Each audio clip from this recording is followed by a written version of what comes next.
3%, 1 to 2, 3%, 3 to 4, 9%. There's a lot of numbers. It's late in the evening, so I apologize. And then step 5 is an average of 15% increase. Matthew, I do have a question on the gap. Yes. That's stamped with a 6% improvement. So the other schools also received, right, that allotment. They So did. is that after they received that? That is, so Round Rock, I have a little thing at the bottom. So Round Rock is the only district that we compare to that has posted and published their 25-26 pay scale. But because Round Rock ISD is a larger school, with over 5,000 students, their allotment is 2,500 and 4,000, where ours is 4,000 and 8,000. So that helped close the gap. So the same would be true for Pflugerville, Austin, all the bigger districts, right? So, And they'll be competitive with Round Rock, so we can expect that. Why would we get steps as opposed to like years or why would we? Because steps, we start at step 0, right? Because you have to finish your third, or be going into your third year. Wait, you have to finish your third year in order to qualify. For us, that's step 3. Okay. Right. So here's a look at what the compensation scale is. After the board approves, this will be online, so you'll be able to see it on our website. I'm not obviously going to read through all of this, but you can see what the personal impact there is, again, for our staff that are moving from one step to another. So they're getting the step increase plus the allotment. And so that amount listed there is what the teachers will receive in an increase. And I apologize, I wasn't able to make the compensation committee, but have you guys talked about where most of the teachers fall? I mean, that we know of? Yeah, most of our teachers fall within 1 to 5. Okay, Yeah. 40% Great. are in that area. so that'll affect most of our It staff. Okay. And then the educational assistant pay scale is listed there as well, and what that personal impact is also. Great. Any questions on that before I move to the next one?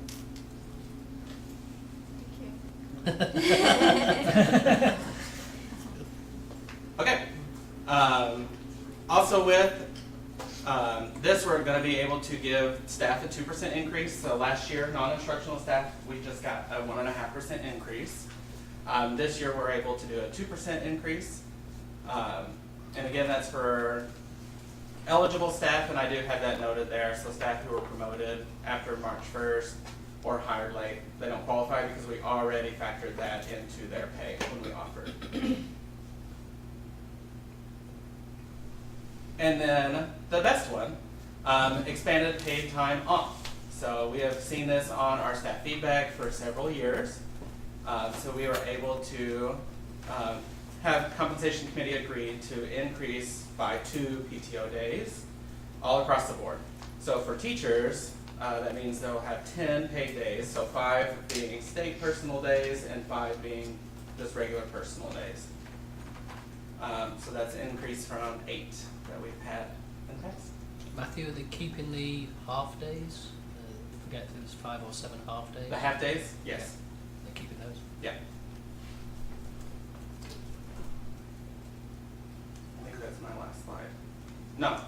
Oh, yeah. So this is what we're asking from the board. So we're being asked to approve this? Yes. Yes. motion to Very important. We need to have it. Very important.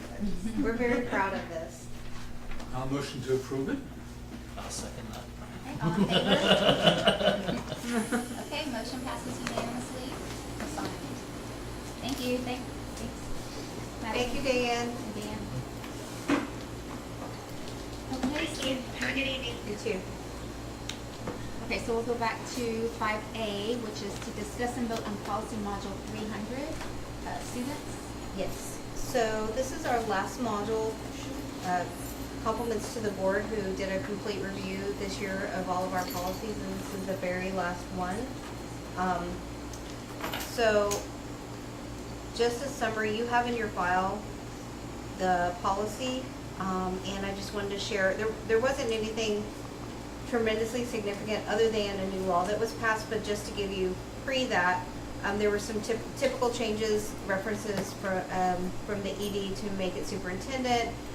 There was new legislation on fentanyl poisoning awareness, making sure everybody's trained, that we'll have a fentanyl poisoning awareness week. And that will provide research-based instruction that will be included in our courses.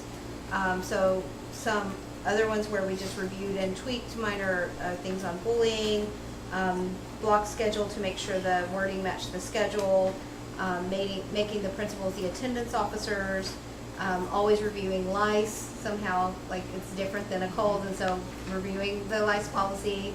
It's exactly as it was. Administration of medication, opioids, work with principals and health team, sexual abuse, sex trafficking, and other maltreatment of children, accommodations for transgender students, updated to include a form for name change requests, and the student and parent grievance process, identifying protocols and include in the handbook, so making sure it matches. And then, as you may be aware, a new law was passed, HB 1481, that prohibits a student from using a personal communication device while on school property during the school day. And so I have put in your folder, because school is going to start before the July meeting, and it makes sense to have our policies and our practices in place. So I put in your file, pulled out that particular policy, which is 3.404, to include some new wording. And so the changes are that it notes that in accordance with Texas Code 32104, which requires districts to adopt rules governing electronic devices, and HB 1481 that prohibits a student from using personal communication devices while on school property during the school day. Cell phones and all personal communication devices must be powered off and stored in their backpacks or other secure location besides on your person. So that's one change, and I highlighted it in blue. I added the wording disciplinary measures because it said in the new law you had to explicitly state what they were. And then we already had in there a confiscated personal electronic device and accessory may be released for administrative fee not to exceed $30 as determined by the superintendent or designee. So you'll see when we look at the handbook, it starts out with no fee whatsoever for the first offense. The student would pick it up at the end of the day in the office. The second offense, the parent has to pick it up at the end of the day, and there's a $15 fee. And then the third offense, they could be assigned in school suspension, like on a Friday early dismissal or whatever the principal decides, and that's a $30 fee. And those fees, just in case anybody asks a question, go into the NYOS fund to support our district projects. And then if a personal device and accessory is not retrieved, NYOS Charter School will dispose of the device 90 days after providing notice as required by law. We already have that in policy, but we didn't have 90 days this explicit, so I highlighted that in blue. So I can go on to, on the back side, there are some exceptions, so that's also in blue. The exceptions to the rule are if a child has a documented need that's identified through their IEP, as part of their special education plan or 504 plan, that would be an exception. If a student with a documented need based on a written directive from a qualified physician, or if it's necessary to comply with a health or safety requirement imposed by law, or as part of a district or school safety protocol. So those would be the three criteria. And then at the very bottom, instructional use, I struck the old text to clarify students may only use their school-issued laptops for instructional purposes. Communication via the school laptop must be for instructional purposes. So I think when we get to the handbook, I can talk about the more detailed part, which is in the So handbook. I'm only concerned about the cases where I know some teachers did use their phones, personal devices. I'm sorry, I didn't hear all that. Do we have cases where faculty actually as students use their own personal devices instructionally? Well, the law has been very clear, Yeah. They and can't as I've anymore. been in all the meetings, that's not an option under the current state law. They can use their laptops, they could email one another, but they cannot use their watches, earbuds, or telephones while on school property. There are some districts who are purchasing like lock it down systems I feel like the NIO students are very responsible, and if we just have the routine from the beginning, at the very beginning of the day, you power it down and put it away, and it should not be seen the entire day. Do you have, did you have any guidance from, you know, like the, step one, like step two, was that given to you, or did you get other policies? Or- Yeah, I know it's they a new didn't provide law, us so- with anything for the handbook when we get to that, but I did pull from other districts and other charters Okay. and look at what people typically had done. Theirs were a little bit more extreme as far as having parents buy things to lock the phone down for the day. I didn't feel like that's necessary for us. So yeah, I did get guidance, but today we had a meeting with the commissioner from TEA, and then we've had several meetings for charter systems, and it's very black and white, cut and dried. No cell phones during the day at all. Some districts are going to, you cannot bring them to school. Right. Did we touch on teacher use of personal devices like that? And I know our teachers are adults and can manage their own time, but sometimes it's what the kids see, right? Why should they do it and I can't? I trust our teachers, but it might protect them to have a policy. Do we have anything like that? I don't think that we necessarily do. I can look into that and I can bring that to the next board meeting. And if we don't have something, then we can connect and look and see if we want to propose something for appropriate use of employee cell phones.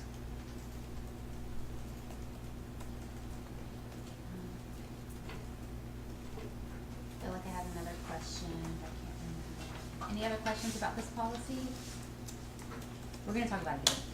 So it's all of the student policy as a whole body, and then I just lifted this one out because it's so fresh and new. Yeah. And I didn't want to wait till after school had already got started. Makes sense. Oh, That's gonna okay. surprise me. Yeah, so one question, so the law says that during the day, so when the bell rings at the lab, could they pick them out, or is that just on campus? They're saying on campus. Okay, so As what soon about, as they walk on what about campus. like sport events and those, or like a That game doesn't after? apply. It's the instructional day, when you're in an Instructional. instructional day. Okay, Yeah. So like if school's been dismissed, they're waiting in the parking lot, mom and dad are They late, can pick turn them it up, on. they can use their phone. okay. That's, as we have it written, there are some districts that are right, saying, that have- I don't wanna see your phone at all, like, because if they're saying don't bring it to campus and you have it, then they could conceivably. No, I think that's a very, like a nice Yeah, middle ground Yeah. that you have. yeah. Okay, I'll entertain a motion to approve this policy module 300. Is that a motion? So A second. Jessica and Ben. All in favor? Motion passes unanimously. Okay, the next one is discuss and vote on 25-26 student code of conduct. So for our student code of conduct, we just did a review, myself, the principals, everyone involved in the campuses, and there were no significant changes for this year. The table of content kind of got out of whack, but then maybe just. And then just Well, the- and we're, the secondary team is still looking, we're not gonna change any of the content, but they are changing the formatting, so it makes it easier for parents to read, to look at like first offense, second offense, that kind of thing. Yeah. So I'll probably bring it back, even though there won't be any content changes, just so you see it. But what we did was, James did a great job of a drop-down menu, so if you pull this electronically, all parents can. And if you're like, hey, I'm looking for what does it say about cell phones, you can just click on that, and it'll drop you right to, and so that's why the table of contents changed a little bit. Okay, so I'll entertain a motion to accept the 25-26 student code of conduct as presented.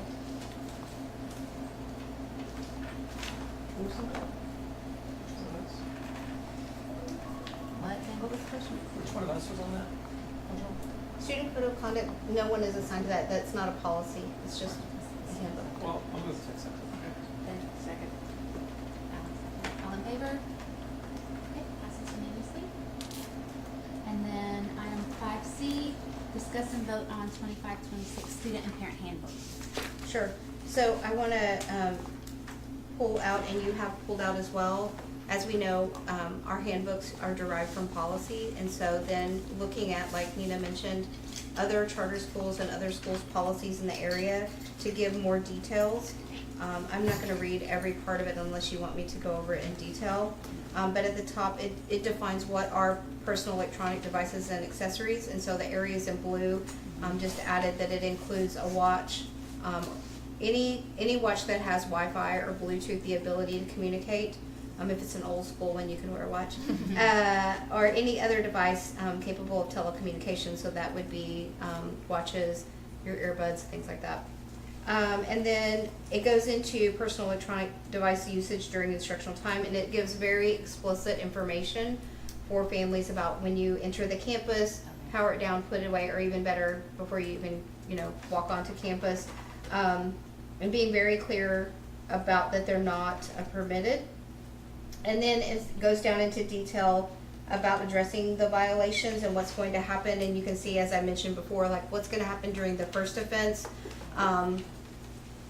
second offense, and third offense. And with each time, the parent is notified, so it's not, we'll give it to the student at the end of the day for the first offense, but even then we're communicating with the family so they know it was an issue. And the second and third, it is reviewing the policy with the parent, making sure that they understand.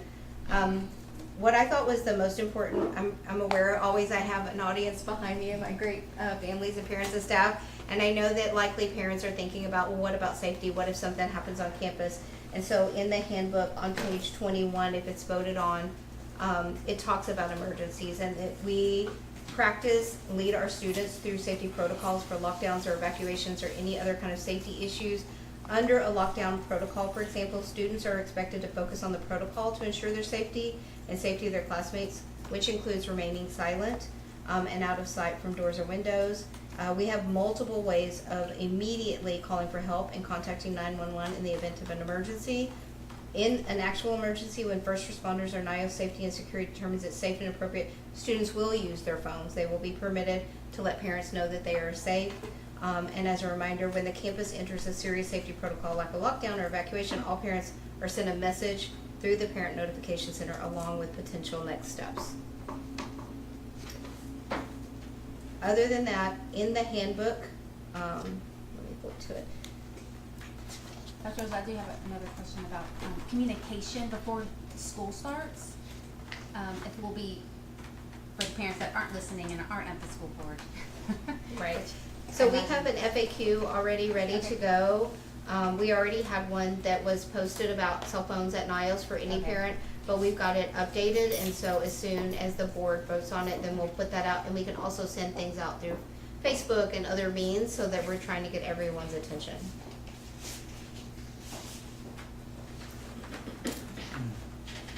Maybe I missed it, but what I heard is after school's over, after last bell, you can use your cell phone.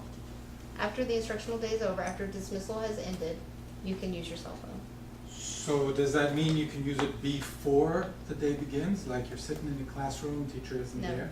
Okay, Once you're on campus, okay, so it's not time bound. we open the gate like 5 Right. minutes before school starts. When you're walking on campus, Right, you need to have it powered down and put away. got it, okay.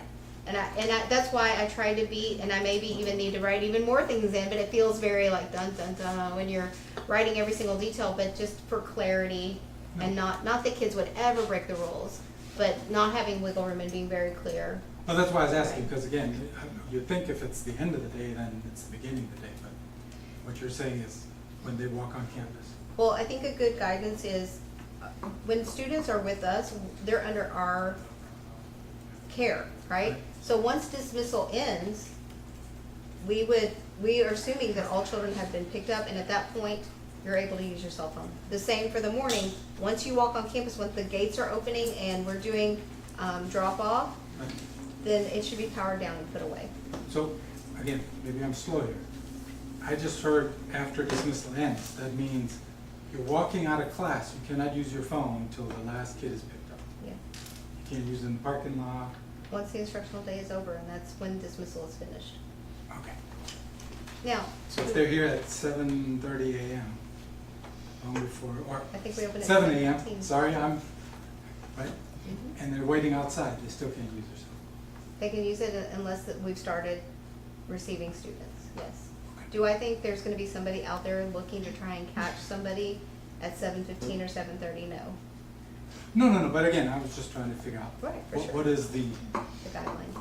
And Dr. Rose, I mean, I know that this is a state mandated policy, and what was the what was the intent for the law and for the policy? I didn't listen to all the the legislation, but I know that they're seeing a widespread use of cell phones and that it's becoming habitual and very difficult for students to engage in content, for teachers to gain the attention of students, and time being spent on, give me your phone, no, I don't wanna give you my phone, you had it on, no, you didn't have it on. So having a very clear rule from the beginning, and like I said, some districts are saying, you're not bringing your phone at all. Some are literally locking it down with mechanisms so the student cannot get to it till the end of the day, just so we're not spending any more time on cell phone usage. At NYOS, we're all one-to-one, so students have the ability to engage with the world, engage with content, but they're just not being distracted by that device right now. What do you think? Yeah. Are personal laptops allowed on campus? No, they're not. Okay, because like some dual credit classes, like we have to use like the ACC website, and it's kind of difficult to do that with Chromebooks. Okay. So it's, We'll work with the technology team and work that out, because when I was trying to update all this, I thought about, I love a good Mac laptop or iPad, but you can text on those a lot easier. And so I was like, well, we don't use that, so I don't need to put that in here. So I'm glad you brought that up. We'll work with the technology team to work through that. And if no other option, potentially certain exclusions. Then we would have to add an exclusion, Right. but first I wanna see if we can get you what you need on your NYOS laptop. Thank you for bringing that up.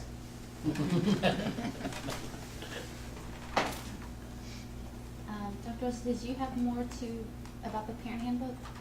No, we just did a quick reading, and like I said, most of it was formatting change, no real content changes. I mean, all those new policies we went through, nothing big changes in the handbook. Do what? All those big policy changes we did all year, nothing, Well, the ones that would be impacted most would be the student and the instructional one. And the instruction we already voted on, and there were no major changes. And I mentioned what the ones for would hold true, like making sure there's fentanyl awareness as well as the opioids. Those are really the only new ones that are significant. Okay, thank you. so I'll entertain a motion to accept the 25-26 student and parent handbook. Make a motion to accept the student parent handbook. Sven, do you have a second? I'll David? second. Okay, all in favor? Okay, motion passes unanimously. Thank you. Next, we have to discuss and vote on rescheduling the July 15th board meeting date. So we realized that July 15th, I think, is Meet the Teacher Night for elementary, and then that Thursday is Meet the Teacher, I think, for middle school. We discussed possibly July 24th. Does that work for most of us? This is the next week. It is the first week of school. We decided not to do it on the first day of school, but maybe Thursday. Yes. Yeah, pull out my cell phone. Take a look. Yeah, it's already on the calendar. Yeah, okay, we talked about it, but I want to, if there's no issues, can I have a motion? to I'll make a accept? motion to move it from Okay, second. 15th to the 24th. I'll second, all in favor, July 24th, okay. That will be the July board meeting date. Now we gotta reprint 600 handbooks. That's the wrong date. No, I haven't printed. Do we actually print David. any? No, it's all No. online, all electronic. If someone wants one, then we'll make it available, but not typically. Makes sense. The principals always have one. Tab. I was gonna say, but now the kid can't pull it up on their phone anymore to go, but it says. I don't think they have bookmarks. Okay, next item is to discuss the board retreat meeting. So at our recent board retreat, we began our conversations grounded in insights from Dr. Rose's and the school's history with growth planning. She said that while we did have a prior plan, that it may not be as feasible or realistic as we are noticing now, right? And so that context helped us as the board to understand and take a more thoughtful, structured approach to planning for NYOS's future. During the retreat, we did spend the majority of the time evaluating options for growth with the lens of students, financial sustainability, and long-term viability. We reviewed several options, including some that have already been shared with our NYOS community, which included both on-campus and off-site growth options. And so we did ask Dr. Rosas to bring these options to the steering committee, which includes parents, teachers, and we do have a student on there as well. This ensures that we are hearing directly from our community. We asked Dr. Rosas to we're requesting a report of the steering committee's input and or recommendation. And while this recommendation may not be a deciding factor, we do value the insights of our community and our shared commitment of transparency and collaboration. In addition to discussing the physical growth options, we also spent time reviewing the green light criteria for replication, which is in our, Can you pull it up, slide 8? which is in our folders, and we will also pull it up. This criteria that a lot of our community has seen guides whether NYOS is ready to replicate at a new site. We believe these criteria reflects what matters most to us, which is academic quality, student experience, and staff capacity. This criteria we believe is rooted in our values and our priorities for the school. And so we asked Dr. Rosas and the leadership team to continue making progress toward meeting these criteria. So tonight, we will be voting to formally adopt the green light criteria, not as a decision to replicate now, but as a clear priority to ensure we are building the capacity and readiness needed to responsibly consider replication in the future. Board members, do you have anything to add? David? If I, correct me if I'm wrong, I might misremember this from our retreat, but did we not, in the academic performance, in the state rating, did we not talk about the A-rated school, both math and ELA, doesn't make any sense, Right. right? Did we decide that should be both elementary and secondary? Was that what we decided? That we went to I schools? don't know what was decided. I think there was discussion about saying both elementary and secondary, or just saying they had to be, the state looks at the aggregate, whether a district has 2 buildings or 25 buildings, your district rating is all of those in together. And so originally it was an A-rated school district. So, At the district level. My feeling was we'd spoken about doing it separately for elementary and secondary, so it would have to be to even discuss the possibility. It would be a B for both elementary and a B for both secondary. is that what the rest of the board feels?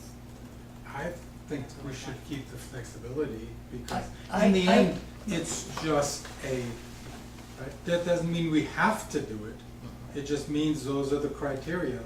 And obviously the board can vote to change them next month, next year, in 5 years. Yeah, I feel Right. like the rest of the criteria really cover the bases that we would be concerned with. And hopefully it all lines up anyways, but I would like to have some flexibility Exactly. on that high rating. I mean, I- an A is still high. I just, my concern is if you have a campus that's not performing well, and the district rating is good, it's, meets the criteria, but a campus is really not, and Right. do we want to replicate that campus? And You know, that's fair, and but that- that's, and that's the, right, that would be logical, right? Right. If one school doesn't do well, that's probably not the one you're replicating, right?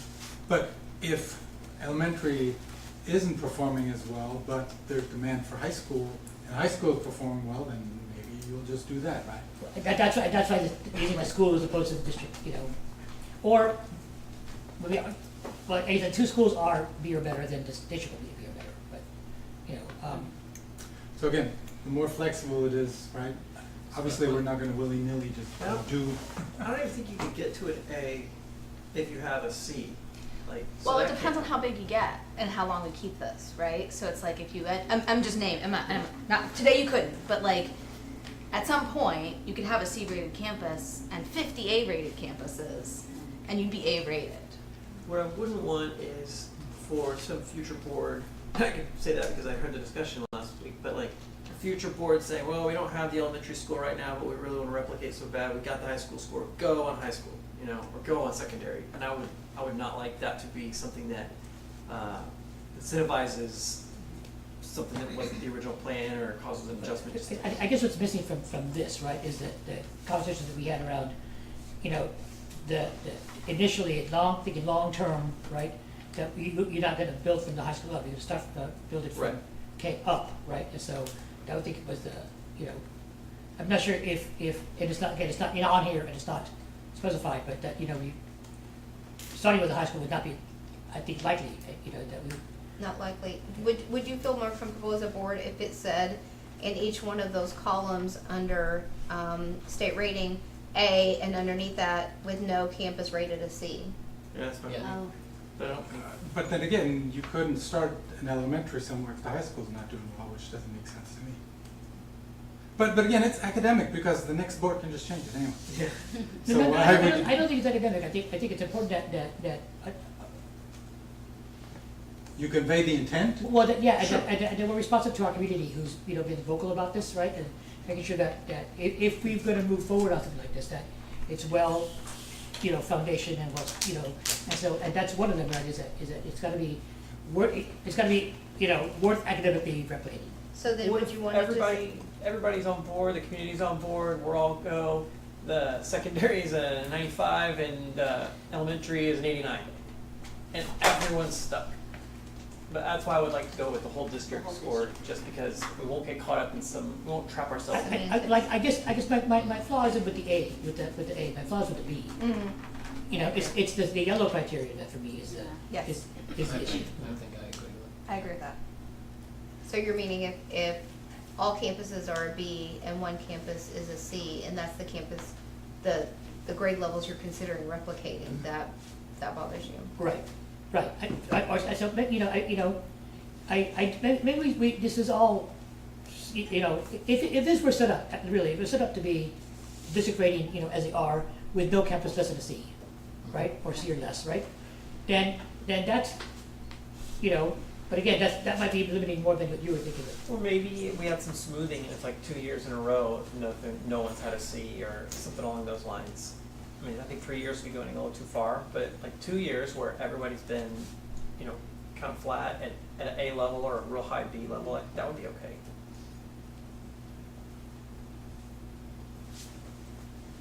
So let me just throw another wrench into the conversations that we're here. So what if you've made that criteria, but in the last couple of years, what you've seen is a decline, and there's a steady decline happening, although you're still at a B, then, Well, what's interesting to me is B just indicates we have to have a discussion, right? And a C says it's probably not worth a discussion, you might just wanna put it on the record. So I think we're really covered from that perspective, because it says, hey, we have to consider it, and then we consider everything. We consider what the trending is, we consider what themes we've been seeing, what we're hearing from the community. I like that, I'll buy that. I don't mind that being written somewhere, but, I like that, that, we talk about that. Okay, I'll give on that one. On the next one, however, that should be for, the both mathematics and reading should be in the second criteria. That we meet that for those populations in both mathematics and reading. That's, I think, where the both mathematics and reading is supposed to be seen. Wait, I'm sorry, I lost you. So it talks about performance for the Yes. subpopulations, right? And the comparison for the subpopulations, that should be for Oh, both mathematics. disaggregated our level pro, oh, got it. That should be both mathematics and reading. It's kind of assumed in the writing because that was part of the district improvement Yeah. plan. But do you want to be very explicit to spell that out in both ELA and math? I just thought that both mathematics and reading was misplaced. No, in that it first just, it's written exactly as it was in the district improvement plan, which means ELA and math together, you get a total percent. You mean the top of that, that top of that column? Right, Where it top of says that- at any rate of school, both math and ELA. Yeah, You're that- like, let's just strike the both math and ELA? Right, or move them. Or move it down Move into it down, district because I think the first one, that, both math and ELA doesn't make any Right. sense in the first one. Okay, I'll put it in the measure part at the top, math and ELA disaggregated subgroup. Okay. That's it. Does that work? Yep. Okay, now I'm happy. Yay. And then, oh, sorry. No, but I was and Dr. Rosas, this looks like you've highlighted the ones that of where we stand today. Yeah, I was going back through all of our notes from the debrief, and we were actually gonna discuss that at the next board meeting, but I just wanted, since I was doing all the work anyway, I highlighted where we are, so the yellow represents where we are right now, as of this week when I was doing the work. Thank you for doing that. Thank you, Dr. Wilson. So are we, So then, does that mean we cannot further discuss replication, since we're No. not in B? no, it doesn't, the whole goal for, this stage of the game is just to approve is our green light criteria, not to determine are we ready to do so or not. No, It no, does no, say I- we have work to do in order to really have a conversation. Right. Okay, I was just taking it very literal, which says if we're not in B, we cannot even discuss. We can discuss it. Well, but, Under the- well, except that, you know, do you have to all be, I mean, the yellow column all the way through, or, you know? So there again, that's, Yeah. yeah, so, Yeah. no, no, that's From fine. my There- mind, this is an ongoing conversation, Yeah. right? That we have to keep checking in just to understand what Exactly. our performance Exactly. is and what we want. And I want to emphasize the guidelines and rules, right? I mean, these are guidelines, you know. For sure. Yeah, And there's stepping stones along the way. For example, we would have to apply with TEA. We would have to do multiple things. And so at each one of those key points, we would stop and indicate and look at, are we where we need to be in order to move forward? financing lined up, right? I mean, you can be all green and still decide not to go do it. Yeah, yeah. Exactly. And you can't do that one. That's definitely a, Well, you know, I mean, you know, yeah. And one of the things that we talked about was that these are just, like, this is a very straightforward and simplified way of saying, like, this is just like a good, healthy charter framework, right?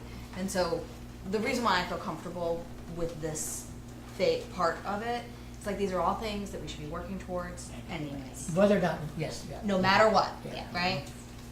So the categories were ones that are typically used by charter systems that are looking at this kind of thing. And then within the measures, that was work that the committee did that was made up of several different groups of people from our community. And people who have worked with us in different groups have said, our green light is rigorous. So it is not an easy, if we were all green or even some, mostly green, some yellow, it would indicate extreme health of a charter system. And just having been through the district improvement plan stakeholder engagement process that you and Paul have been leading, a lot of these are reflected back and forth in those, and so like I feel good about like the consistency and alignment across those two sets. Absolutely. Okay, anything else to add about this item, the board retreat, or the green light criteria, or the growth options? When's the steering committee meeting? Monday. Monday, okay, thank you. Yeah, and so we'll receive a report from Dr. Rosas and the steering committee. Okay. Okay, so I'll entertain a motion to accept the growth and replication green light criteria as amended. A motion to do that? Second? Okay, all in favor? Okay, great, motion passes unanimously, thank you. David did not indicate. Did he? I didn't argue. So is that an Is that a abstention? no? No, I'm a fucking full figure. Okay, thank you. See, now, Making sure. they messed up the hoop, Ellie, okay. He's typing. It's okay, I He's just want doing to make minutes sure. today. We're on record, that was his idea and he Okay. approved it. Item 5H is to discuss STAR results. I'm so sorry, I didn't hear what you said. 5H is discuss STAR results. Yes, okay. I was all ready, but somehow the words didn't enter my ear. So if you'll go down to slide 9, please. So while he's, or I guess I could click. He gives me a clicker every time, maybe. This is in the superintendent update? No, we did it separate this time, just because it was already on the board agenda as an item. What's it called? STAR scores. It's in the superintendent update. It'll be your 9th slide on the PDF. Okay, so it It is in is, this. it is. I did because originally I had it there and we just pulled it out. So, we still don't have all of our STAR data and and state comparisons, but we have enough to show the board generally how students performed this year.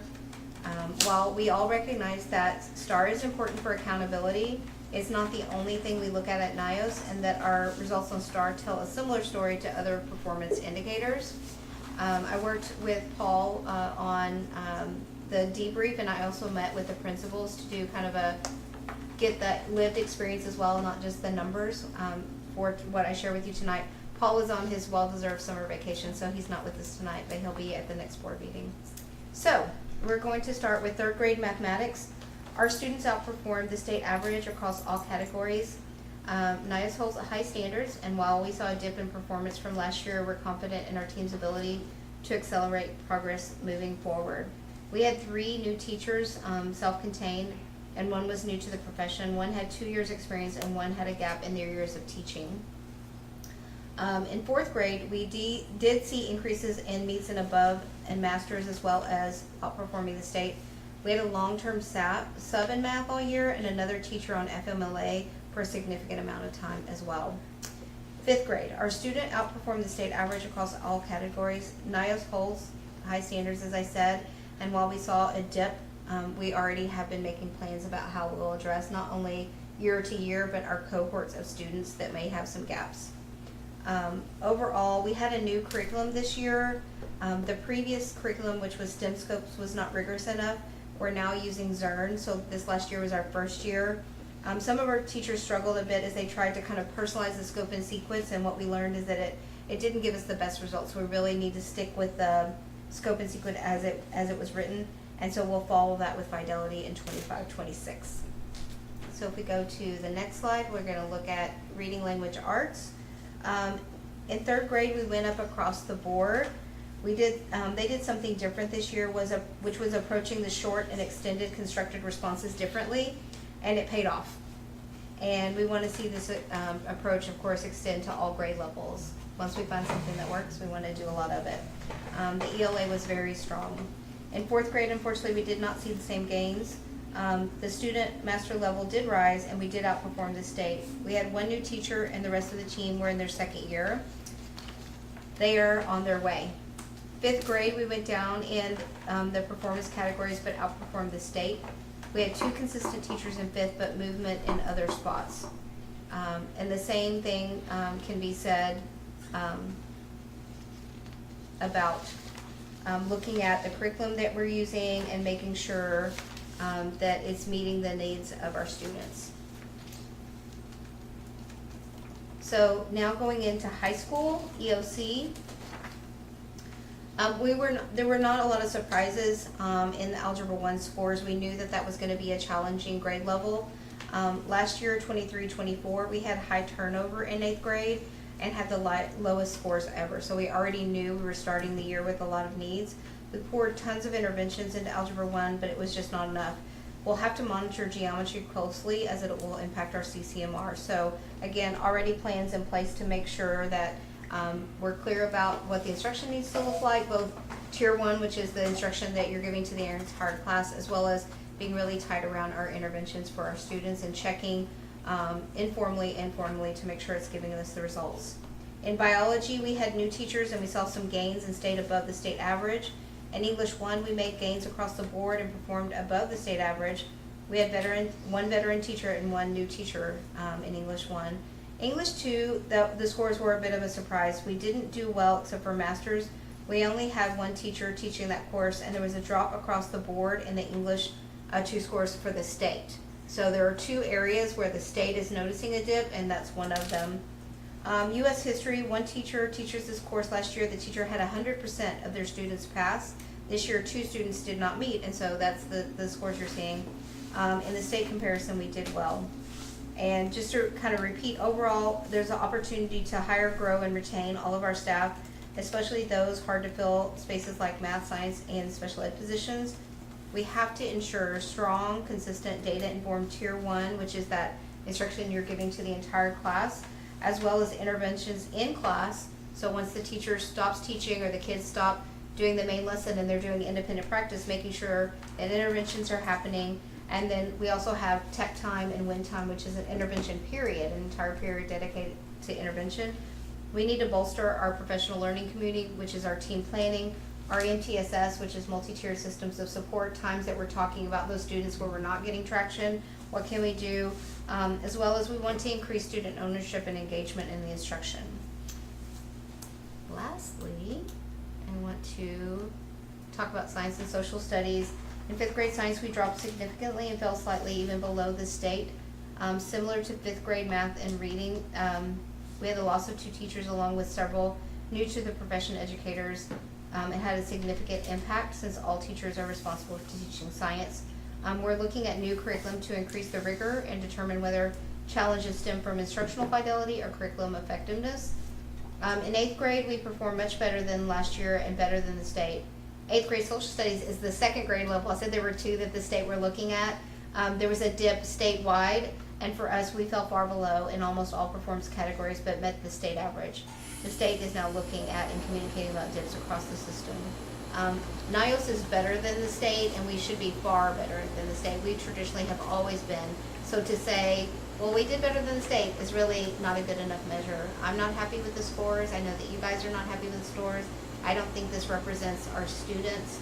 I don't think it represents our teachers. I think we can do much better, and I feel confident that we'll have different scores next year. Any questions from the board?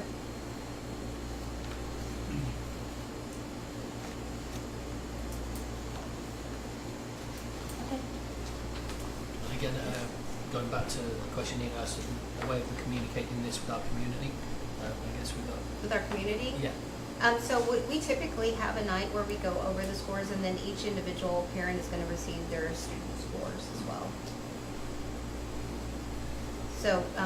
So our rhythm that we agreed to for the board meeting is that you'll get to see these again, and we'll look at our district improvement plan goals and talk about whether we met our goal or not. And so we'll look at them again, and then by then, that will be in July. And then in August, we'll be talking about our goals for next year, which will include how we want to grow across. Do we do comparisons against Pflugerville, Round Rock? Those haven't all come out Meridian? yet. Okay. Yeah, that's why, like, typically districts don't look at STAR scores at all to even August, because that's when you're starting to see like true state comparisons, ability to see across multiple districts.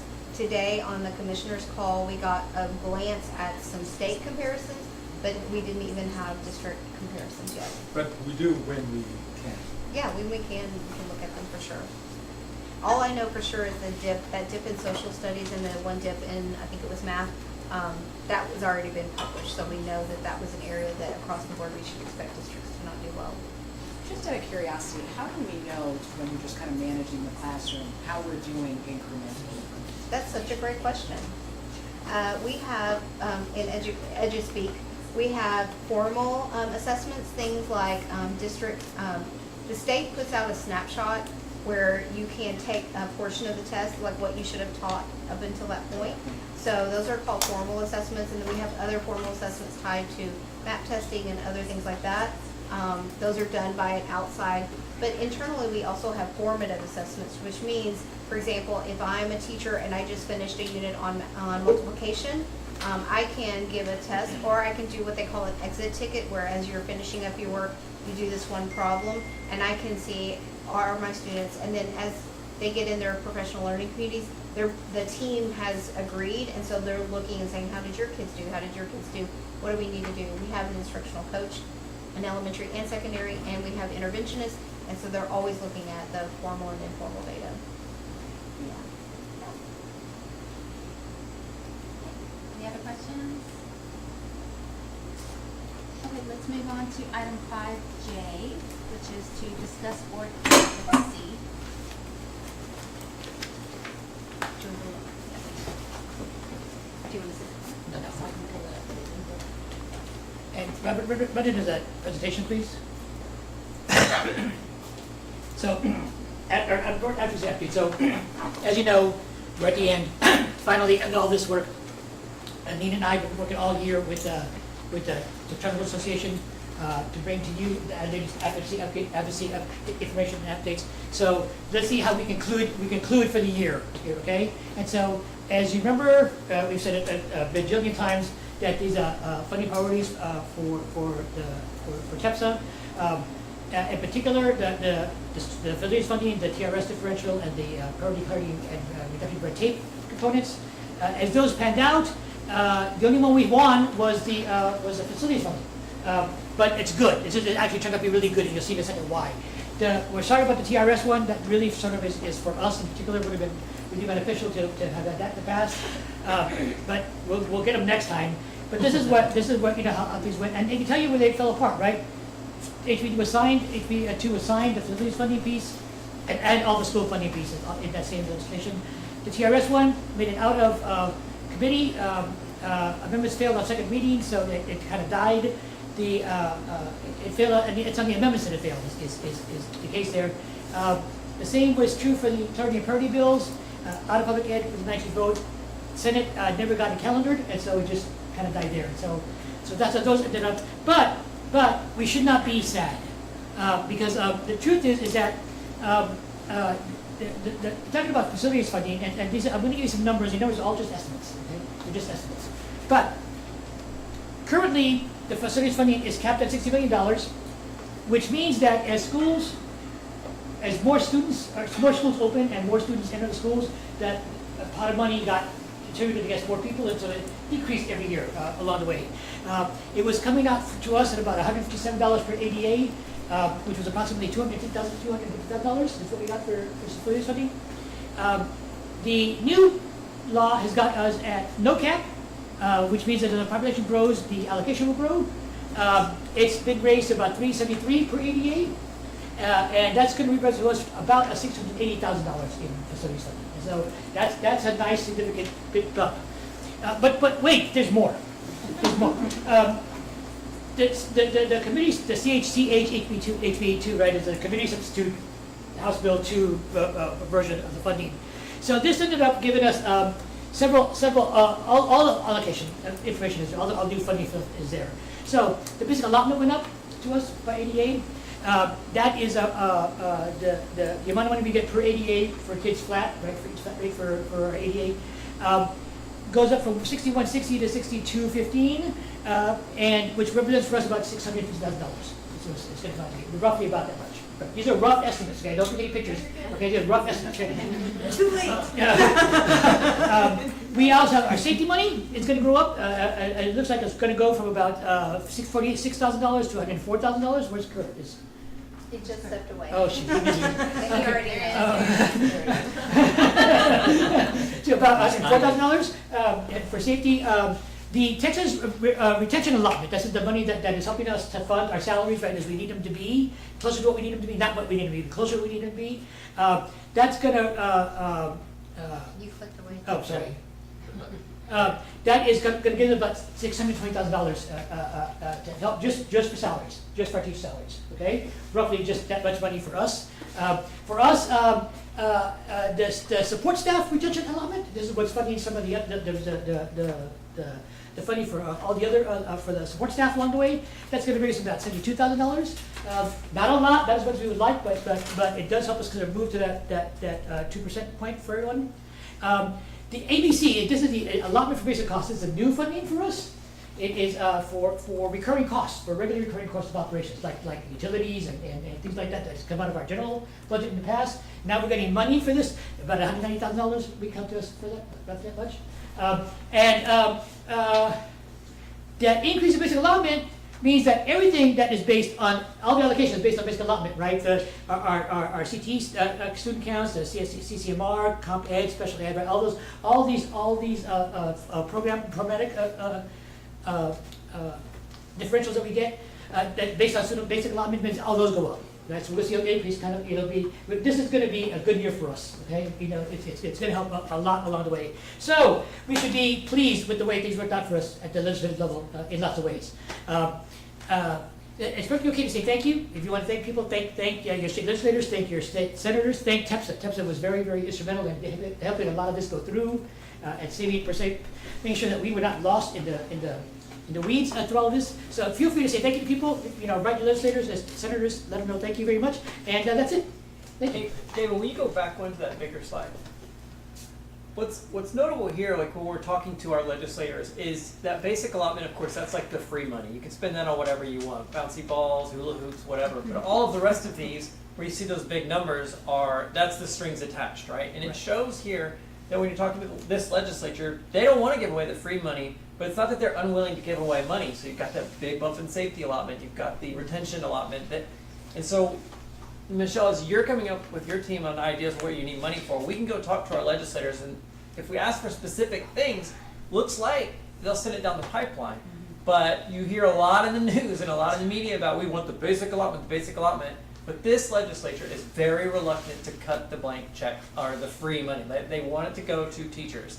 That also tells us, for anybody that's paying attention, like you get the 4,000, you get the 8,000 for your teachers, it's going to the teachers. We're not taking it and saying, cool, we're going to give you that 4,000 that you already had. We're going to spend it on, take your raise and spend it on computers or something. It goes directly to teachers. It's allocated by count. Yeah. The official, whatever the official PEMS count is, the people in those categories, that 5 years and above and 3 years above, whatever the official PEMS number is, that's how much money do we get. And they mandated that it goes into salaries, not a bonus, not a. No. It's a stat to scale. So. On your slides, who to thank, I would also say to thank our board, because I've worked with a lot of boards, and we have multiple advocates on our board, and this is the most involved board, not only with our community, but with our state level people. And so that's why you see the passion, because they're advocating for our families, for our teachers, and for our students ultimately. Thank you. Thank you. David, about The those testing problems. and the testing first. Lean for District 15. Services, yeah, like resource student, yeah. Okay, item 5J, no, item 5K, discuss FY26 Title I program for NYOS. Matthew? Let me get my notes. Okay. So I'm just gonna read this verbatim. So NYOS Charter School is in the process of applying for the fiscal year 26 ESSA funding. The resources provided through federal funding are designed to improve academic achievement for students most in need by supporting evidence-based instructional programs, targeted interventions, teacher and administrator professional development, and increased family engagement. For fiscal year 26, NYOS intends to use funding to strengthen literacy and math instruction, provide additional academic support for students, targeted professional development opportunities, and family workshops that empower families as educational partners. We encourage all members of the NYOS community to share their perspectives to help ensure our plan reflects local needs and continues to support equitable student success. So our planning allocations are as follows. For Title I, we're seeking $156,000, Title II for $31,000, Title III $35,000, and Title IV for $11,000. Our application is due until by September 3rd, and our goal is to submit for finalization after the compensation has been approved, which I'll share with Aaron, who is our state and federal programs. And so, Matthew, is there anything that the board needs to do? I mean, you said it's due on September 3rd. Do we need to? no, it's just a discussion to allow Okay. any questions or Okay. anything that I can share. So is this something we applied for this year? Or is this totally new and just? So I believe that as part of the process, you have to show that you've opened up your intent for Yeah. applying for Title I funds and how we're going to use it. Okay. And give the board and members of our community to ask any questions that they have. It's just part of the process. And so those are obviously not in the budget, right? Because we don't know that we're gonna get them. Correct. Yeah. And those are, would this be part of our fundraising, or where would the numbers go if we get the grant? Where does it show up? It'll show, Go go ahead. ahead. Okay, go ahead. Yeah, it'll show up just as our federal funding, so it's an in and out. Got it. But, yeah, Do you have a projection of what the outcome might be? I don't. With the school districts like Diane, she's building the budget based on what we had this year. Yeah. But remember, we'll add, like 9th grade goes to 10th grade, and so we'll add, there'll be more students as our kids from the first expansion. So then the numbers might move up or down slightly, but they should kind of stay in the same ballpark. But we'll know by October. That's when you'll get kind of your finalized budget.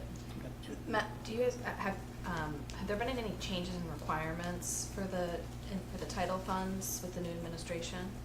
I haven't seen anything. Okay, but like just from like looking through the application, you're like, this looks like the same as it did last year. Okay, great. Yeah. Okay, Thank you. thanks. Thank you. Okay, item 5L, superintendent update. Yes. So, thank you all. The first, item for tonight, is events at NYOS. I hate talking with my back to all y'all. Texas, all y'all. Events that are coming up, y'all heard me, I'm so excited for bingo, cannot wait. So please get all your bingo good luck, things and bingo clothes ready. We wanna promote that. It's Friday, the 29th of August. It's gonna be a fantastic time. Anything else, James, you wanna add? He's been doing a lot of the work to get ready for it. Yeah, said it all. Our families can decide whether they want to bring their children or not. If you want just a night to enjoy bingo, that's A-okay. But if you have little ones and it's hard, getting babysitter and all that, we will have space available for them to run around and play and all that. You can see that on July the 7th, we have a snow cone social for elementary. That's what the E stands for. And then you can see all the Meet the Teacher nights. It's super exciting. I know that we're seeing in the stores, everybody's setting up their back to school items and shiny notebooks and boxes, and I know the kids are going to get excited. And then the bingo night. So that's really all the upcoming events. So Nina asked me to bring an update on legislation. She may regret it because there's a slide after slide after slide after slide. And please feel free to take photos. These are just like most things, today, like I said, when we met with the Commissioner of Education, one of the first things he said is, some things are like immediate, the laws, and he's like, and we're not ready. And he said, I know some of you start school before August. So there'll be a lot of things on here that you may like, well, what is that gonna look like? And so it's just, handling the things that seem most urgent at the time. So the cell phone policy was one of those things that we brought up because we knew that needed to be in place. But you can see House Bill 2, which dealt with school finance. HB 120 is CTE programs for the Military Pathway Grant Program. For all of you, as you're looking at this, you're going to be asking, what does this mean for NYOS? Because it's up there doesn't mean like it's going to apply to every single person. These did come from our charter organization, so these are priorities for charter schools. But as we go along, we'll be talking about each one of these and how they apply or don't apply and what they're going to look like at NYOS. But just for some general knowledge. Looking through any of the other ones, I'm going to move quickly because there's a lot to look at. I coded the ones that were immediately so you can see if they were things that are like, they're now in place because they've been voted in. And then the rest of them usually are 9/1, so September 1st. You can see SB 24 is going to change some of the standards for social studies. A big change for SB 569 is virtual or hybrid. In the past, during COVID times, I feel like a grandma while I went back in the COVID times. But during that time, when we came out of that time period, the state would not allow a school district to have virtual and in person. If you were doing a virtual, you had to have real life students with you while you gave virtual. And it was a terrible model, so of course nobody wanted to do that to students. And so a lot of school districts shied away from doing anything virtual. But some changes are on the horizon. Let's see what else on here. HB 2024, looking at including in social studies curriculum more civic subjects, so the role of elected officials. HB 2 was part of the finance bill. Looking at a standardized GPA on SB 1191, but you can imagine that just allows for communication across the board, high school to high school, but then also to all the colleges. And right now, colleges have different requirements as well. They don't always speak the same language. HB 27, a half credit of personal financial literacy. Let's see. Standardized testing in college admissions, which is very important. A My Texas Future website for admission to universities for high school students. This is under the those were all instructional. This is school safety. Looking at officers, quality security officers. We have fantastic service right now, so we're in good stead. SB 571 just protects that someone who's already working at a school could not benefit by contracting with somebody. Like if my brother owns a security system, that would not look good, so we're not going to do that. Then accommodations for students who need them. A school marshal, you can imagine across the state of Texas how big it is. You see every iteration of problems. Making sure if you have a school marshal that they're in uniform, so that way they can carry a gun. Looking at vaccines and defibrillator inspections during fire safety inspection of schools. We have people from the state who come and they just check, do we have any unlocked doors? We've passed every single time that all of our doors are secure. So while they're doing those checks, the ability to eject somebody if they're just demonstrating inappropriate behavior. Student health. Guidelines and protections for employees when they're administering medications. It doesn't, obviously, if you're demonstrating gross negligence, you're not covered. The ability to have our employees instructed and certified for CPR and the use of AEDs. If a child is seeing a mental health professional, that would be an excused absence. That if a device is donated or money is provided, schools must provide at least one airway clearance device at each campus with a focus on the locations where students eat. I'm sorry, I was caught by SB 25. PE every day for 6 Yeah, students? it's gonna. Oh, we went on with it. I saw that one too. That's the mom. How's that even? Okay, We'll work it out. yeah, okay, I know Yes. you will. Those are one of the ones they didn't even cover today because it's such a huge volume. I read over 1,200 bills day before yesterday, and then deciphering which ones apply to charters and then which ones are immediate and which ones are going to be a problem. So, yeah. SB 2398, looking at concussions, making sure if it's school-sponsored or school-related, making sure that we support our students. School discipline. HB 6, there's an annual report that we have to submit talking about a threat assessment team. We've done a lot of work behind the scenes about our threat assessment team. In the past, school districts kind of DIY'd their threat assessment, and now we have a state tool that we must use. And if you're wondering what that really means, if a student makes a threat to themselves or to other children, we have to stop the action. An administrator and one other staff member sits with that child to determine is it an authentic threat or not. If it's a threat against someone else and it's valid, then that threat goes to the state and as part of record keeping. And then if it's not valid, then it's here, and we also track and report on those. HB 1481, you already heard about the cell phones and wireless devices. And then SB 326 adds a section that references anti-Semitism in order to determine if a child's violation of code of conduct was motivated by anti-Semitism. Parental rights. A very long list. HB 6 clarifies when a charter may exclude a student due to discipline, adds crisis prevention, and SB 2 establishes an ESSA program in Texas with an allocation of $1 billion for the 26-27 school year. You can see SB 10 is going to require the display of the 10 Commandments in every classroom, secondary classroom, starting on September 1. If you have questions about that, we can talk after the board meeting. We will comply with that. Unless there's injunction Do what? beforehand. Unless there's an injunction day of or beforehand. Unless that happens, yes. SB 11 allows charter boards to adopt a policy to provide an opportunity for employees and students to participate in voluntary prayer and Bible reading time with assigned consent time. SB 12 prohibits DEI practices in schools and provides a list of parental rights. SB 13 requires us to adopt procedures that provide a parental access to the catalog of available library materials at each school library and allow a parent to submit a list of library materials that their child may not be allowed to check out. Another section requires schools to use a learning management system or an online learning portal to provide to the parent through the system or portal a record of each time the parent's child checks out. I'm looking through these to see if there's anything.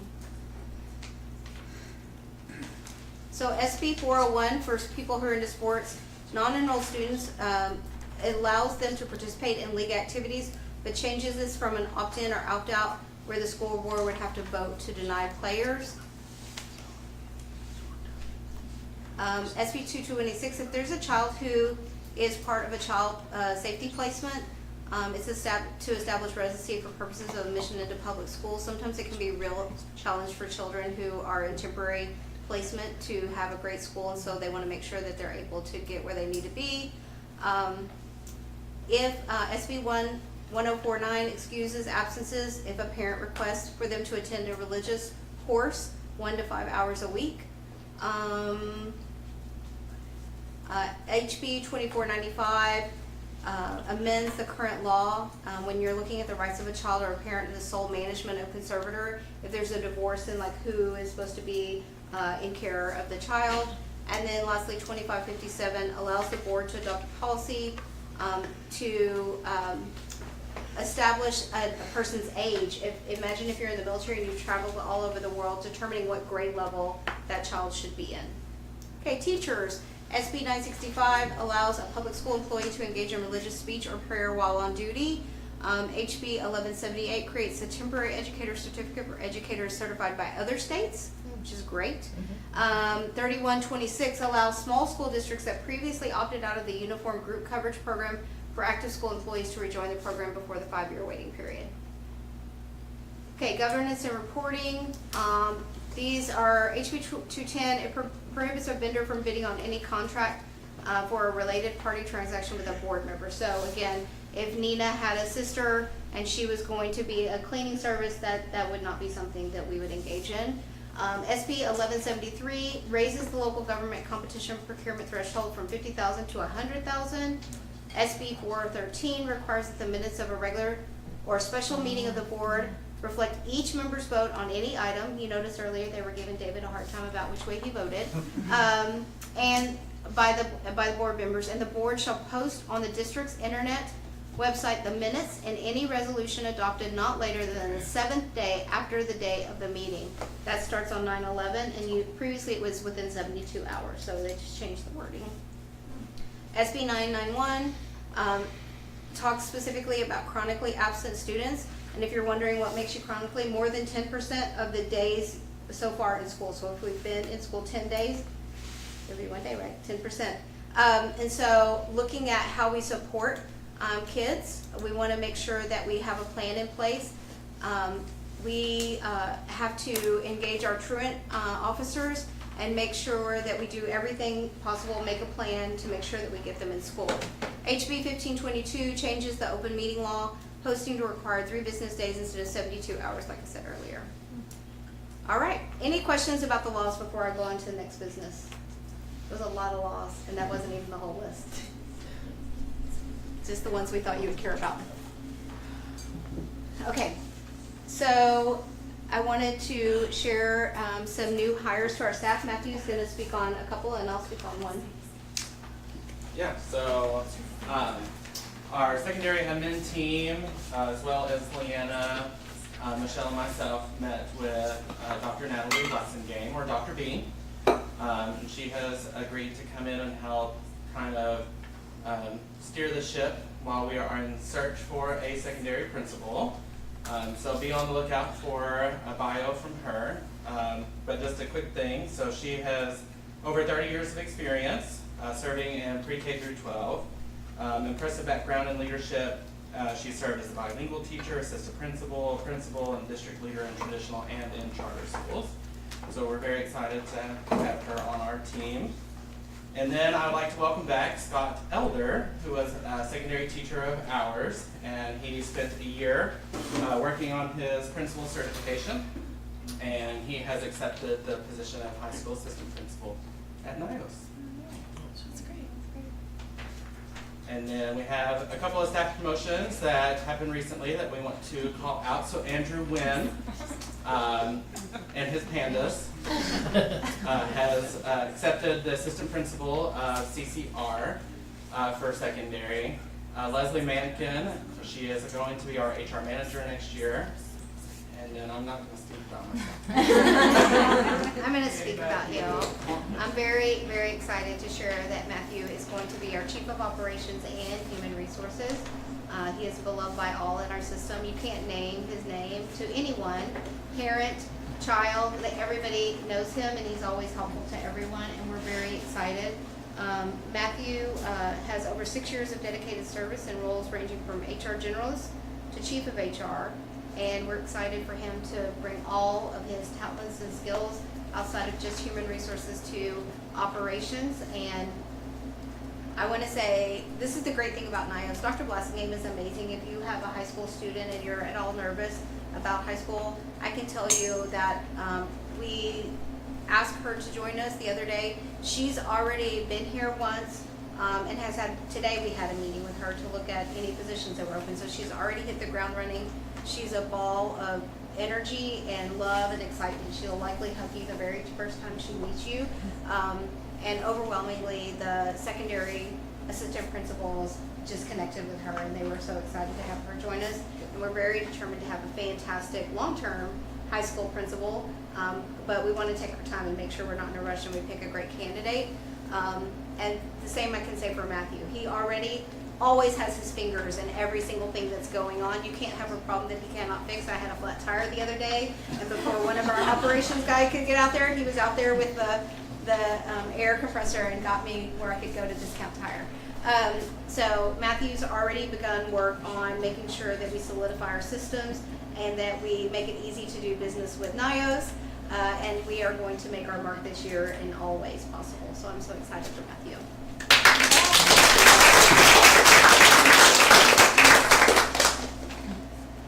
And I think that's the end of my superintendent.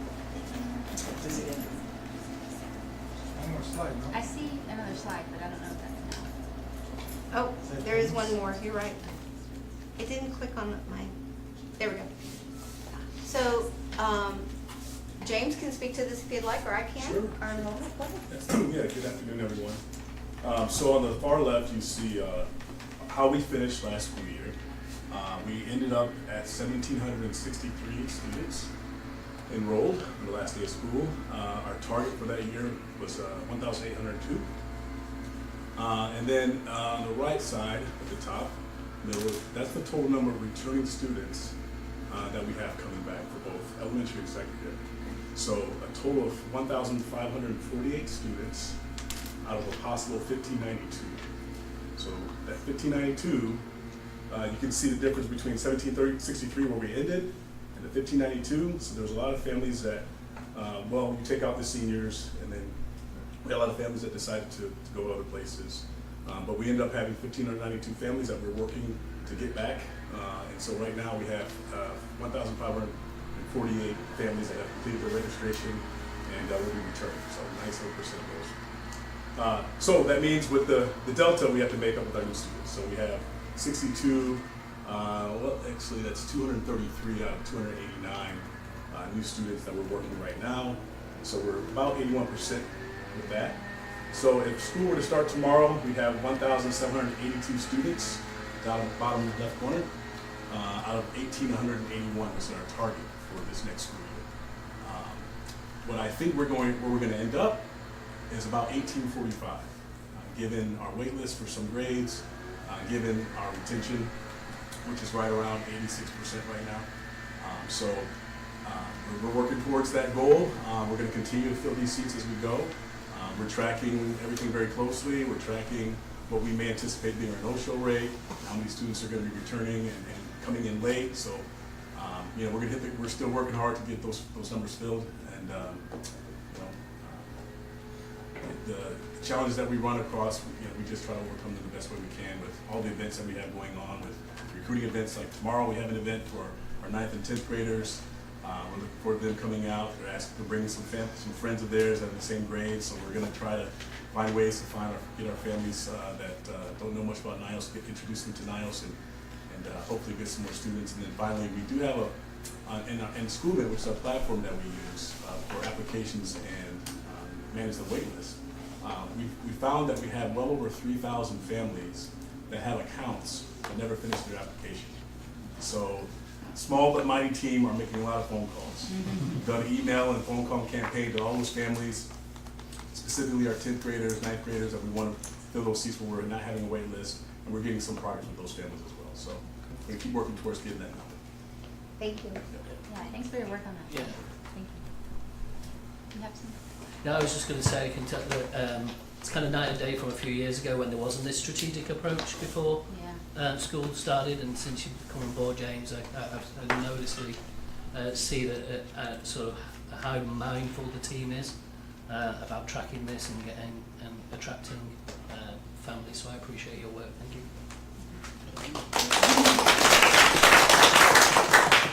The one, oh, go ahead. That list of 3,000, that's substantial, like, a pit to dig in, but that's also a lot of calls to make. Is that something volunteers could do? Like, how much training would it be? I was just telling Jessica, I don't know what to do right now. Don't say that too loud. Yeah, exactly. So But maybe we're not qualified, you know, but. it's a large, it's a large school, but a large amount of numbers. But we were being smart about it.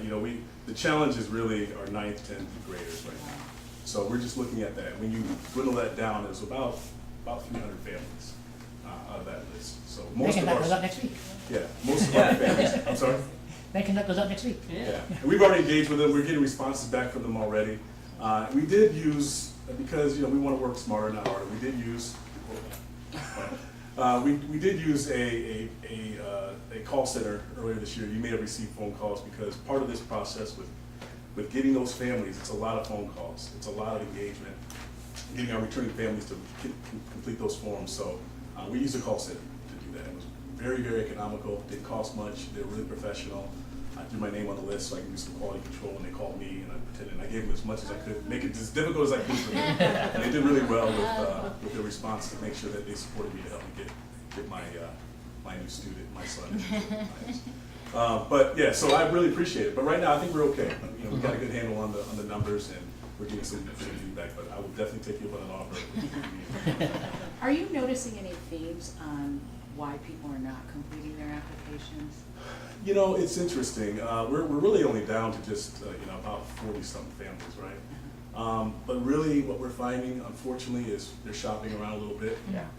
They've got other schools that they've applied to. I've engaged some of these parents, asking some questions about, like, what number are you on the wait list for that school, and when does that school start? So we can kind of have an understanding of whatever they're really doing. They're kind of playing both sides, and what we're doing, we are seeing a little bit of that, kind of playing the system.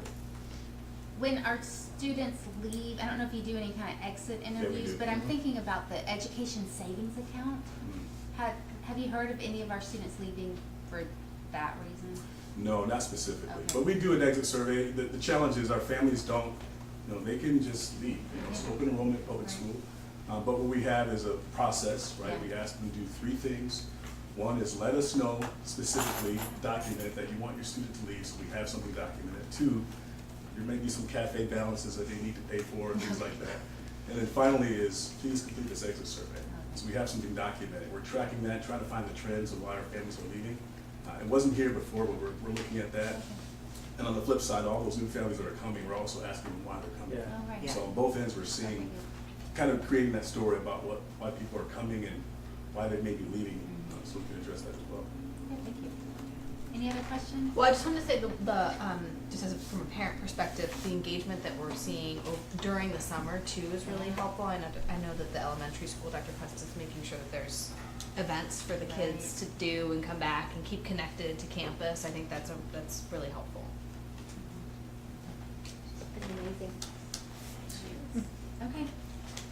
Committee business, we have one committee business, which is our financial oversight committee. Robert, will you call those up in order, 3 of them, one at a time? Three items in the folder there for you. One of them is a revision. This is a revision of the dashboard from June's meeting, from the early June meeting, June 10th. We had a couple of minor changes down in the financial data. Just a few updates and numbers. The only thing significantly calls out is that we had reported a debt service coverage ratio of 1.13 up to 1.12, 1.15 rather, in this change, just so you see. But just some little numbers that made changes, but there you have, you have an updated copy for it there in your folder. If you look at document number 2, now the dashboard for this month is a little bit different. The dashboard for this month, for this meeting, No,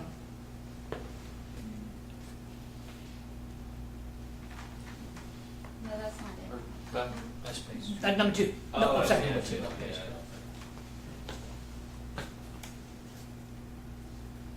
Of the real numbers. Huh? Of the real numbers. For the real numbers. Now, this one is actually based now on this amended budget that we just did, the one we just approved just today. So it's based on this amended budget, because I'm really quick on this, and getting this generated. And what you'll see here is a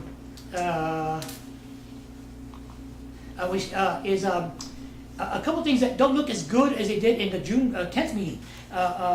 This one charge that Diane talked about earlier, the $134,000 charge that was part of the frost swap options loss that we have, whatever, however that worked out, and a penalty attached to that or whatever, had not been accounted for, had not been budgeted for, that was sort of adjusted for, and so this, it reflects that number.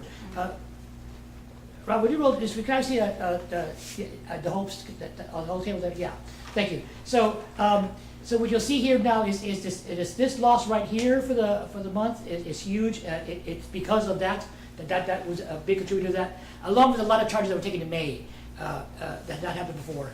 So a lot of charges got taken to play,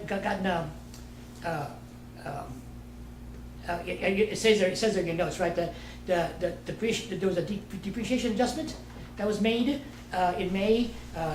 Diane's revised that depreciation estimate for the year. That was a big piece of that, and then the other big piece was this unanticipated loss on the swap derivative. So the numbers look a little worse. Our debt service ratio dropped just a tiny bit, 1.07. Diane says that's really it could round up, if things work out the way she's hoping, it's going to round up to 1.1, which will be great for us. But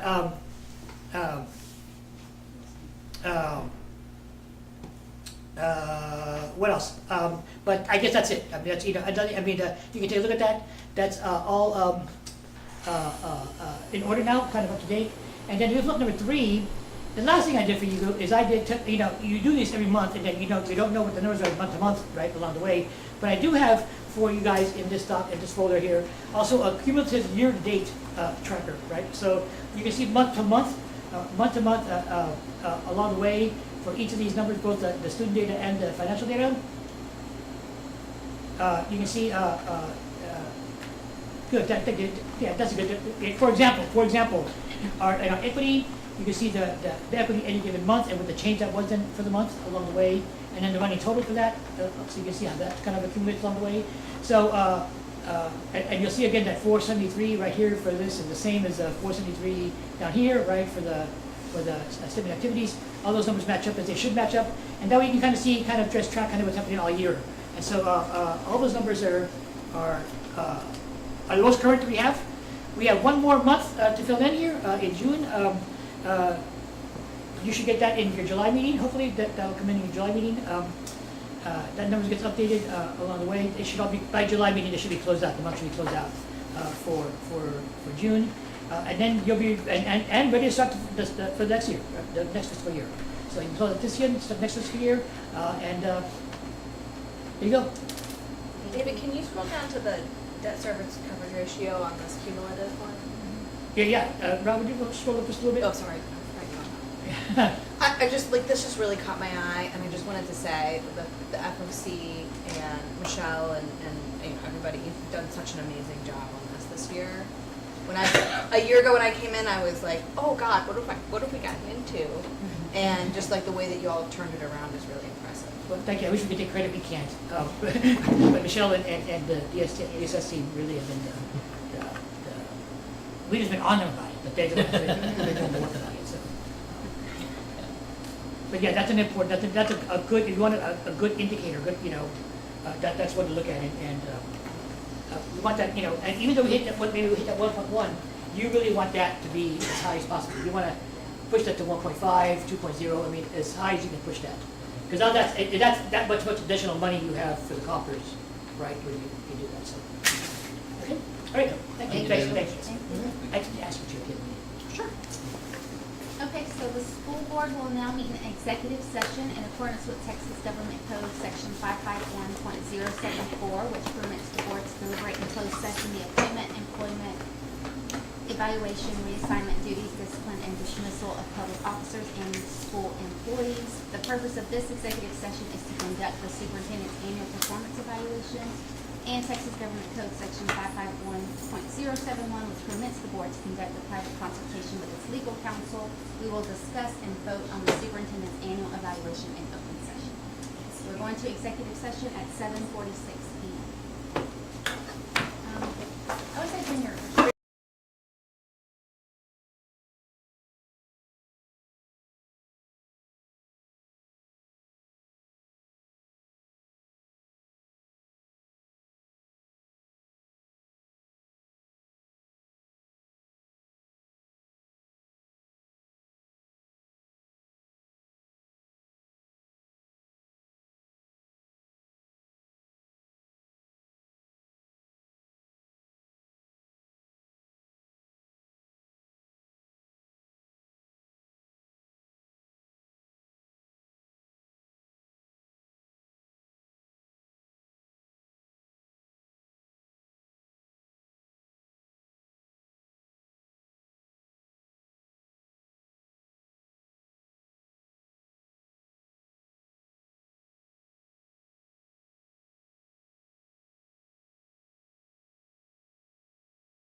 So next we will discuss and vote on the superintendent annual evaluation. So I just want to thank Dr. Roses again during this pivotal moment that you started a year ago with your energy and your vision and your strong commitment to our students. We're grateful for your ability and we look forward to continued collaboration. So we will, the superintendent evaluation has been completed. We are voting on the final evaluation document. And also a 2% raise for Dr. Roses. So at this time, I entertain a motion to approve the superintendent's annual evaluation as presented and discussed in closed session. I'll motion to do that. Hassan? Okay, all in favor? Okay, unanimous vote. Yes, David, unanimous, I'm picking on you. One last You time. sure, one last time? One last time. Okay. Not the adjourned one, that'll be the last time. Okay, agenda items for next board meeting. I do have the policy on naming programs and buildings, right? HB3 goals. Fine. What else? I've got officer elections, Oh, ethics statement. oh, yeah. Committee assignments, Okay. revised budget for fiscal year 26. TOMA, we did the first PD in PD on TOMA Oh, in July usually. It hasn't been done in the past. okay. That's just committee assignments. Is that it? You Committee wanted, assignments and officers, right? Yeah, and officers.